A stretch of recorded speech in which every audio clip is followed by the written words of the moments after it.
ओम नमो भगवते वासुदेवाय। शान्ताकारं भुजगशयनं पद्मनाभं सुरेशं विश्वाधारं गगनसदृशं मेघवर्णं शुभाङ्गं लक्ष्मीकान्तं कमलनयनं योगिभिर्ध्यानगम्यं वन्दे विष्णु भवभयहरं सर्वलोकैकनाथम्। શ્રીમદ ભાગવત મહાપુરાણમાં ચતુર્થ સ્કંદ વિશે અધ્યાય 25મો। પ્રચેતાઓની તપશ્ચર્યા ને નારદનો પ્રાચીન બહિર્ષને અધ્યાત્મનો ઉપદેશ।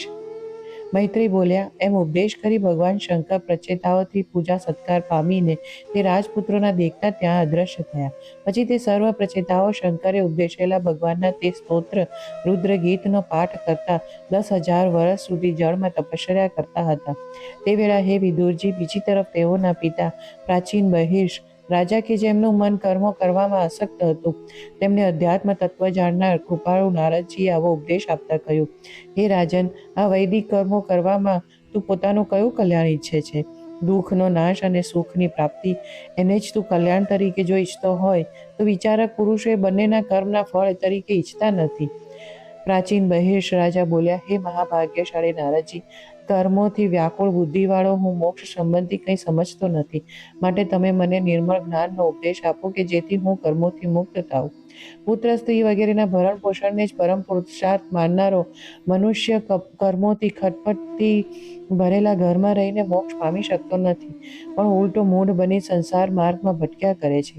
નારદજી બોલ્યા, અરે ઓ પ્રજાપતિ, હે રાજન, તે નિર્દય થઈને યજ્ઞોમાં હજારો પશુઓનો તથા બીજા જીવ સમૂહોનો સંહાર કર્યો છે, તે તો તું જો, એ આ બધા જીવો તે કરેલી પીડાને યાદ કરતા પરલોકમાં તારી રાહ જુએ છે, કેમ કે તું મરણ પામી પરલોકમાં જઈશ ત્યારે તે જીવો ક્રોધાયમાન થઈ લોઢાના યંત્રમત શિંગડાઓથી તને કાપી નાખશે।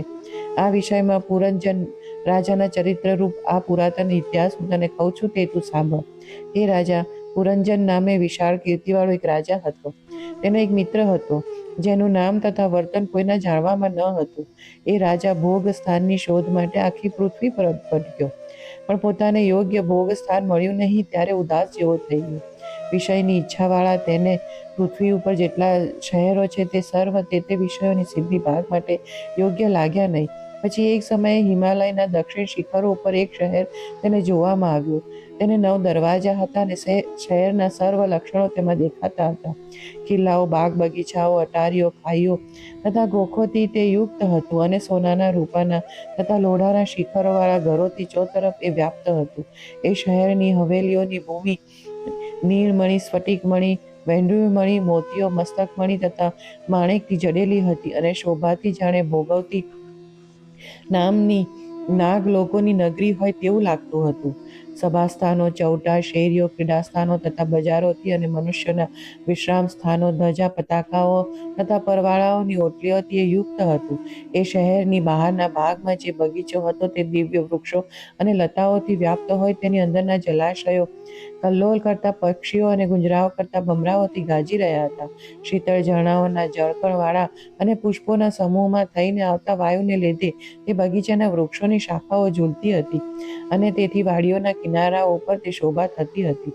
વળી એ બગીચા અનેક જંગલી જાનવરો હોવા છતાં તેમની પીડાથી રહિત હતો, કેમ કે તેઓ હિંસક ન હતા। વળી તે સ્થળે કોયલો ટવકાલ કરતી હતી, તેથી મુસાફરને જણાતું કે બગીચો પોતાને બોલાવે છે। તે બગીચામાં પુરંજન રાજાને એક મદોમંત સ્ત્રીને દેવેચ્છાએ આવતી જોઈ। એ સ્ત્રી પોતાના 10 સેવકો સાથે ત્યાં આવતી હતી। તે 10 એક સેંકડો સ્ત્રીઓના પતિ હતા। 5 મસ્તકવાળો એક સર્પ છડીદાર તરીકે સ્ત્રીનું સર્વ તરફથી રક્ષણ કરતો હતો। તે પતિને શોધતી હતી। તેની વય 16 વર્ષની હતી અને તે ઈચ્છા અનુસાર સ્વરૂપ ધારણ કરનારી હતી। તેની નાસિકા સુંદર હોય, દાંત પણ સુંદર હતા, ગાલ મનોહર હતા, મુખ ઉત્તમ હતું અને સમાન રચનાવાળા કાનમાં કુંડળની શોભાને તે ધારણ કરતી હતી। તેના ચણિયાનો નેફો પીળો હતો, નિતમ સુંદર હતા, રંગ કાળો હતો, સોનાનો કંદોરો તેણે પહેર્યો હતો અને જાણે કોઈ દેવી હોય તેમ ઝાંઝરોના ઝણકાર કરતા 2 પગથી તે ચાલતી હતી। તેના સ્તન યૌવનને આરંભ સૂચવતા સરખા ગોળ અને વચ્ચે જગ્યા વિનાના હતા। શરમને લીધે વસ્ત્રના છેડાથી તે સ્તનને ઢાંકતી હાથણીની પેટે ચાલતી હતી। વીર પુરંજન તેણીના પ્રેમથી વિલાસથી ભ્રુકુટી રૂપી ધનુષ્યમાંથી છૂટેલા સ્નેહ કટાક્ષ રૂપી બાળથી વિંધાઈ જઈ શરમાળ મંદ હાસ્યથી શોભતી તે સ્ત્રીને સુંદર વચન કહેવા લાગ્યો. હે કમળની પાંખડીઓ જેવા નેત્રવાળી સ્ત્રી, તું કોણ છે? હે સતી, તું કોની કન્યા અથવા પત્ની છે અને અહીં ક્યાંથી આવી છે? હે ભીરુ, આ નગરી પાસેની આ ભૂમિ પર તું શું કરવા ઈચ્છે છે તે મને કહે. આ 11 મોટા યોદ્ધાઓ છે કે તે તારી પાછળ ચાલે છે તે કોણ છે? હે સુંદર ભ્રુકુટીવાળી આ સ્ત્રીઓ કોણ છે અને તારી પાછળ ચાલતો આ સર્પ કોણ છે? તું પોતાના પતિને શોધતી શું લજ્જા છે? પાર્વતી છે, સરસ્વતી છે કે લક્ષ્મી છે? તું મુનિની પેઠે સંયમવાળી જણાય છે. ખરેખર તારો પતિ તારા ચરણની કામનાથી જ સમસ્ત કામનાઓ પામી ચૂક્યો છે. મને લાગે છે કે તું લક્ષ્મી જ છે, પણ તે કમળનો દોરડો તારા હાથમાંથી ક્યાં પડી ગયો? અથવા હે સુંદર સાથવાળોવાળી, તું પૂર્વોક્ત દેવીમાંની એક પણ નથી, કેમ કે તું પૃથ્વીને સ્પર્શ કરે છે. દેવતા પૃથ્વીનો સ્પર્શ કરે નહીં.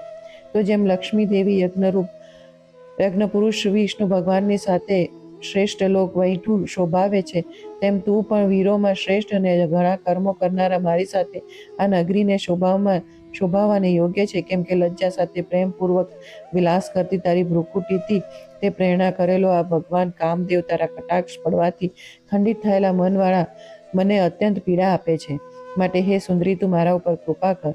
હે પવિત્ર હાસ્યવાળી, તારું આ મુખ લજ્જાને લીધે મારી સામે રહેતું નથી.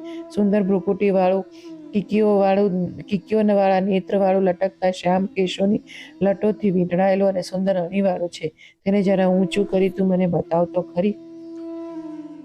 નારદજી બોલ્યા, હે વીર પ્રાચીન બહેશ રાજા, એ પુરંજન અધીરની પેઠે યાચના કરવા લાગ્યો એટલે તે સ્ત્રીએ પણ મોહિત થઈ હસીને અભિનંદન આપ્યા અને કહ્યું, હે મહાપુરુષ, અમારો કે બીજાનો તમારો કરતા કોણ છે અને અમારું કે બીજાનો કુળ કે નામ પણ કોણે કર્યું એ અમે બરાબર જાણતા નથી.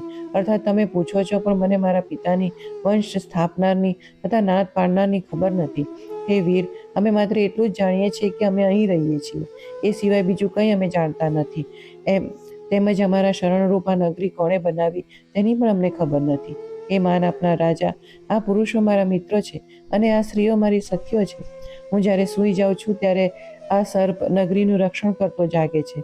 હે શત્રુઓને વશ કરનારા રાજા, તમે ભલે અહીં પધાર્યા, તમારું કલ્યાણ થાવ. તમે ઇન્દ્રિયોના જે વિષય ભોગની ઈચ્છા કરો છો તેને હું મારા મિત્રો અને સખીઓ સાથે તમને પૂરા પાડીશ. હે સમર્થ રાજા, 9 દરવાજાવાળા આ શહેરમાં તમે રહો અને મેં હાજર કરેલા કામ ભોગને 100 વર્ષ સુધી તમે ગ્રહણ કરો. હું તમારા વિના બીજા કયા પુરુષને રમાડીશ? કેમ કે તમારા વિના બીજો કોઈ પુરુષ તો સ્ત્રી વગેરે વિષય સુખ જાણતો નથી. શાસ્ત્રે ન નિષેધેલા સુખને પણ તજી દે છે. પરલોકની ચિંતાથી અને આ લોકની ચિંતાથી પણ રહિત હોય છે અને તેથી જ પશુ તુલ્ય છે. વળી આ ગૃહસ્થાશ્રમમાં તો ધર્મ, અર્થ અને કામ એ ત્રણે પ્રાપ્ત થઈ શકે છે. પ્રજા સુખ, મોક્ષ તથા યશની અને શોક તથા દુઃખથી રહિત સ્વર્ગાદી લોકની પણ પ્રાપ્તિ થઈ શકે છે, જેને યતિઓ પણ પામતા નથી. માટે આ સંસારમાં ગૃહસ્થાશ્રમ જ પિતૃઓ, દેવો, ઋષિઓ, મનુષ્યો, બીજા સર્વ પ્રાણીઓ અને પોતાને પણ સુખકારક તથા શરણરૂપ છે એમ વિદ્વાનો કહે છે. વળી હે વીર, તમારા જેવા પ્રખ્યાત દાતા, પ્રિય દેખાવના અને પોતાની મેળે આવેલા પ્રિય પતિને મારા જેવી કઈ સ્ત્રી ન વરે? હે મોટી ભુજાઓવાળા, સર્પના શરીર સમાન આકૃતિવાળા તમારા બાહુઓમાં પૃથ્વી પરની કઈ સ્ત્રીનું મન આસક્ત ન થાય? તમે કૃપાથી અત્યંત વધેલા હાસ્યપૂર્વક નજર નાખી અનાથ વર્ગની માનસિક પીડા સંપૂર્ણ દૂર કરવા બધે ફરો છો. નારદજી બોલ્યા એમ પરસ્પર ઠરાવ કરી એ બંને પુરંજન અને પેલી સ્ત્રી તે નગરીમાં દાખલ થયા અને હે રાજન, 100 વર્ષ સુધી તે આનંદ કરવા લાગ્યા. તે નગરીમાં સડે સડે ગવૈયાઓ પુરંજનના સુંદર ગુણગાન ગાતા અને ઉનાળામાં તે સ્ત્રીઓથી વિખરાઈને ક્રીડા કરતો સરોવરમાં પ્રવેશ કરતો. પુરંજનને આશ્રય કરેલી તે નગરીનો તે સ્વામી થતો. તેને જુદા જુદા દેશોમાં જવા તે નગરીને 9 દરવાજા કર્યા હતા, જેમાંના 7 ઉપર અને 2 નીચેના ભાગમાં હતા. તેમાં જે 7 ઉપરના ભાગમાં હતા તેમાંથી 5 પૂર્વ દિશા તરફ, 1 દક્ષિણ દિશા તરફ અને 1 ઉત્તર દિશા તરફ હતો. તેમજ જે 2 નીચેના ભાગમાં હતા તે પશ્ચિમ દિશા તરફ હતા. હવે એ રાજા, તેઓના નામ હું તમને કહું છું. ખદ્યોતા તથા અવીરમુખી નામના 2 પૂર્વ દિશા તરફના દરવાજા એક પંક્તિમાં લગભગ પાસે બાંધ્યા હતા. એ બંનેમાં થઈને પુરંજન દ્યુમાન નામના મિત્ર વિભ્રાજિત નામના દેશમાં જતો.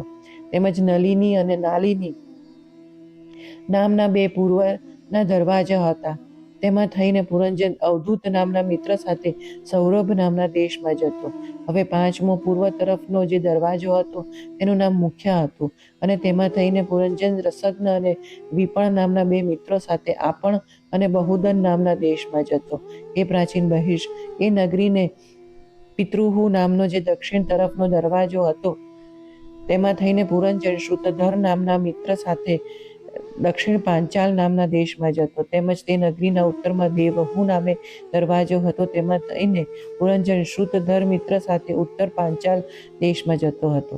હવે નીચેના દરવાજા પૈકી આસુરી નામનો જે પશ્ચિમ દરવાજો હતો તેના દ્વારા પુરંજન દુર્મુદ નામના મિત્ર સાથે ગ્રામક નામના દેશમાં જતો, અને નૈઋતિ નામનો જે નીચેનો પશ્ચિમ દરવાજો છે તેમાં થઈને પુરંજન લુબ્ધક નામના મિત્ર સાથે વૈશસ નામના દેશમાં જતો. નગરીને પૂર્વોક્ત 9 દરવાજા ઉપરાંત નિર્વાક અને પૈશસ્કૃત નામના બીજા 2 પણ દરવાજા હતા, જેઓ બંને અંધ એટલે કે બંધ બારણાવાળા છે. આ દરવાજાઓ પૈકી એકથી પુરંજન જતો અને બીજાથી કંઈ કામ કરતો. એ રાજા વિશુચિન ની સાથે જ્યારે અંતઃપુરમાં જતો ત્યારે સ્ત્રી પુત્ર આદિથી ઉત્પન્ન થનારા મોહ પ્રમાદ તથા હર્ષ પામતો. એ રીતે કર્મો કરવામાં આસક્ત, કામાત્મા અને તેથી જ ઠગાયેલો તે મૂર્ખ પુરંજન રાણી જે ઈચ્છતી તેને જ અનુસરતો અને તે કરવા તૈયાર રહેતો. કોઈ વખતે રાણી મદિરા પાન કરતી તો પોતે પણ મદિરા પાન કરતો અને મદથી વિવળ થતો. રાણી ભોજન કરતી ત્યારે પોતે ભોજન કરતો, અને તે જ્યારે ચણા વગેરે ચાવવાના પદાર્થો ખાતી ત્યારે પોતે પણ તે ખાતો.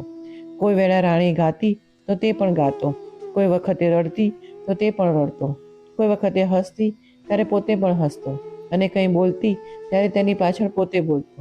કોઈ સમય રાણી દોડતી ત્યારે પોતે દોડતો, ઊભી રહેતી ત્યારે પાછળ ઊભો રહેતો, સૂઈ જતી ત્યારે પાછળ સૂઈ જતો, અને બેસતી ત્યારે તેની પાછળ બેસતી. કોઈ વખતે સાંભળતી ત્યારે પોતે સાંભળતો, જોતી ત્યારે તેની પાછળ જોતો. કોઈ વેળા સૂંઘતી ત્યારે સૂંઘતો, અને સ્પર્શ કરતી તો તે સ્પર્શ કરતો. કોઈ સમયે તે સ્ત્રી શોક કરતી તો પોતે પણ તેની પાછળ દિનની પેઠે શોક કરતો.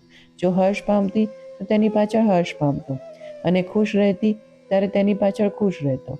એમ રાણીએ ઠગેલો અને તેથી જ પોતાના સ્વભાવથી ભ્રષ્ટ થયેલો તે અજ્ઞાની પુરંજન પોતે ન ઈચ્છતો હતો છતાં પરવશતાને લીધે મદારીના માખણાની પેઠે સ્ત્રીને અનુસરીને વર્તો. ઇતિ શ્રીમદ ભાગવત મહાપુરાણમાં ચતુર્થ સ્કંદ વિશે અધ્યાય 25મો સમાપ્ત. તે વાસુદેવાય. અધ્યાય 26મો પુરંજન આખ્યાન ચાલુ. સદબુદ્ધિના ત્યાગથી અને યોગથી જીવના સંસારનું સ્વરૂપ.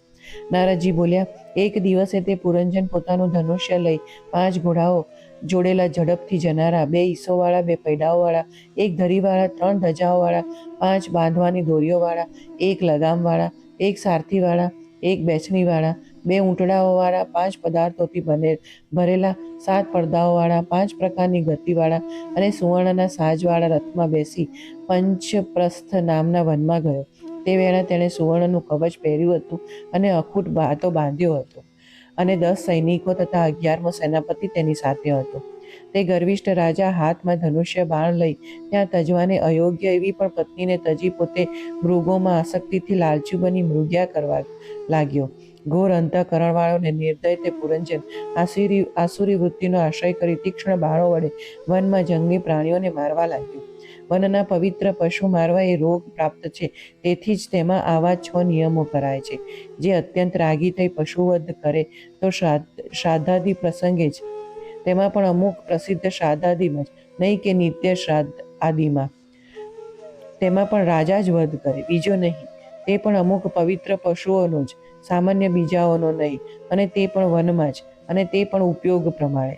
હે પ્રાચીન મહર્ષિ રાજા, વિદ્વાન મનુષ્ય એમ નિયમિત કર્મ કરવું જોઈએ, જેથી તે કર્મ દ્વારા પ્રાપ્ત થતા જ્ઞાનને લીધે પોતે તે કર્મથી લેપાતો નથી, પણ પૂર્વોક્ત નિયમને નહીં અનુસરીને અનિયમ પ્રમાણે જ કર્મ કરે તો અંતઃકરણની શુદ્ધિ ન થવાથી તે કર્મ કરતો પુરુષ કર્તૃત્વનું અભિમાન પામે છે અને કર્મોથી બંધાય છે. પછી ગુણ પ્રવાહ રૂપ આ સંસારમાં પડેલો તે કર્મ કરતા મનુષ્ય નષ્ટ બુદ્ધિવાળો થઈને નરકમાં જાય છે. એ વનમાં તરે તરેના પીછાવાળા બાણોથી પુરંજને જેમના શરીર વીંધી નાખ્યા હતા, એવા એ દુઃખી પ્રાણીઓના વિનાશ દયાળુને પણ દુસહ્ય થઈ રહ્યો. સસલા, ભૂંડો, પાડા, રોઝ, રૂરુ, મૃગ, શેઢાઈ અને બીજા અનેક પ્રાણીઓનો સંહાર કરતો તે રાજા છેવટે થાક્યો. એટલે ક્ષુધા અને તૃષાથી થાકી તે વનમાંથી પાછો ફરી ઘરે આવ્યો. સ્નાન તથા યોગ્ય આહાર કરી થાક ઉતારી તે શૈયામાં સૂતો. પછી ધૂપ, ચંદન તથા પુષ્પમાળા વગેરે તેણે પોતાના આત્માનો સત્કાર કર્યો અને સારી પેઠે સર્વ અંગો શણગારી રાણીમાં મન લગાડ્યું. કારણ કે તે વેળા તે તૃપ્ત, હૃષ્ટ અને અત્યંત ગર્વિષ્ઠ હતો. તેમજ તેનું મન કામદેવથી આકર્ષાયું હતું, પણ તેણે સુંદર નિતંબવાળી અને પોતાની સાથે ગૃહસ્થાશ્રમમાં જોડાયેલી ગૃહિણીને ક્યાંય જોઈ નહીં. એટલે હે પ્રાચીન મહેશ રાજા, તે પુરંજન મનમાં ઉદાસ થયો. તેણે અંતઃપુરની સ્ત્રીઓને પૂછ્યું કે, હે સ્ત્રીઓ, તમે રાણી સાથે પૂર્વની પેઠે કુશળ છો ને? આ ઘરની સંપત્તિઓ હમણાં પ્રથમની પેઠે ગમતી નથી. અથવા ખરું છે કે જે ઘરમાં માતા અથવા પતિને દેવ માનનારી પતિવ્રતા સ્ત્રી ન હોય, તે ઘર પૈડા વિનાના રથ જેવું હોય છે. તો એવા ઘરમાં કયો ડાયો માણસ રાખની પેઠે પડી રહે? માટે તે મારી સ્ત્રી ક્યાં છે, જે પગલે પગલે મારી બુદ્ધિને તેજ કરતી દુઃખરૂપી સમુદ્રમાં પડતા મને બચાવી લે છે? સ્ત્રીઓ બોલી, હે શત્રુહંતા રાજા, તમારી પ્રિયા શું કરવા ધારે છે તે અમે જાણતા નથી. જુઓ, તે કંઈ પાથર્યા વિના પૃથ્વી પર સૂતા છે. નારદજી બોલ્યા. પુરંજન પોતાની રાણીને એમ શરીરની દરકાર વિના પૃથ્વી પર પડેલી જોઈને અત્યંત ગભરાયો, કેમ કે તેનું જ્ઞાન તો તેના સંગથી જ નાશ પામ્યું હતું. તેણે મધુર વાણીથી અને દુઃખી હૃદયે પ્રિયાને શાંત પાડવા માંડી, પરંતુ તેના પોતા વિશેનો પ્રણય ક્રોપનું ચિહ્ન પણ તેણે જાણ્યું નહીં. પછી તે વીર પુરંજન કે જે સમજાવવામાં કુશળ હતો, તેણે પોતાની સ્ત્રીને સમજાવવા માંડી.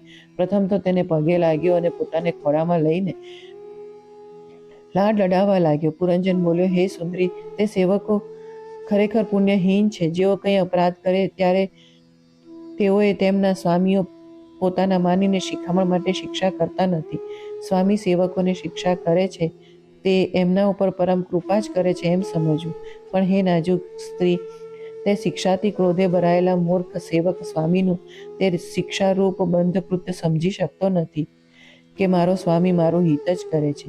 હે સુંદર દાંતવાળી, હે સુંદર ભ્રુકુટીવાળી, ઓ ઉદાર મનવાળી, સ્નેહના ભારથી, લજ્જાથી અને મૃદુતાને લીધે શોભતા મંદ હાસ્ય અને દ્રષ્ટિપાતવાળું જે તારું મુખ, શ્યામ કેશરૂપી ભમરાઓથી શોભતું ઊંચી નાસિકાવાળું અને સુંદર વાક્ય બોલનારું છે, તે તું તારા પોતાના જ મનુષ્યો અમને બતાવ તો ખરી. ઓ વીર પત્ની, બ્રાહ્મણના કુળ વિના કે ભગવાનના ભક્ત સિવાય બીજા જ કોઈએ તારો અપરાધ કર્યો હોય તેને હું શિક્ષા કરું, પણ બ્રાહ્મણ કુળ અને ભગવાનના ભક્ત વિના બીજો કોઈ તારો અપરાધ કરનાર ત્રણેય લોકોમાં કે તેથી બહાર નિર્ભય અને અતિ આનંદી રહી શકે એવો હું જોતો નથી. મેં પૂર્વે કદી તારા મુખને તિલક વિનાનું, મલિન હર્ષ વગરનું, ક્રોધથી ભયંકર, ઉજ્જવળતા વિનાનું કે સ્નેહશૂન્ય જોયું નથી. તેમજ તારા સુંદર સ્તનોને પણ શોકાગ્રથી ભીંજાયેલા મેં કદી જોયા નથી. અને પાકા ગિલોડા જેવા તારા અધરોષ્ટને પણ કુમકુમવાળા લાલ તંબુલના રંગ વિનાના મેં કદી જોયા નથી. તો તું મારા ઉપર પ્રસન્ન થા. જોકે સ્વતંત્રપણે તને પૂછ્યા વિના વ્યસનથી આતુર થઈ હું મૃગ્યા કરવા ગયો હતો, તેથી મેં તારો અપરાધ કર્યો છે. પણ મારું હૃદય ઉત્તમ જ છે, તારા પ્રત્યે લગારે કપટી નથી, માટે તું ક્ષમા કર. અરે કામનાઓવાળી એવી કોઈ સ્ત્રી કે જે કામદેવના અસ્ત્ર વેગથી ધૈર્યભ્રષ્ટ થયેલા સ્વાધીન પતિને સેવા યોગ્ય સમયે પણ ન સેવે. ઇતિ શ્રીમદ ભાગવત મહાપુરાણમાં ચતુર્થ સ્કંદ વિશે અધ્યાય 26મો સમાપ્ત. ઓમ નમો ભગવતે વાસુદેવાય. નમોસ્તવંતાય સહસ્રમૂર્તે સહસ્રપાદા શિશુરોરુભાવે સહસ્રનામ્ને પુરુષાય શાશ્વતે સહસ્રકોટિ યુગધારિણે નમઃ.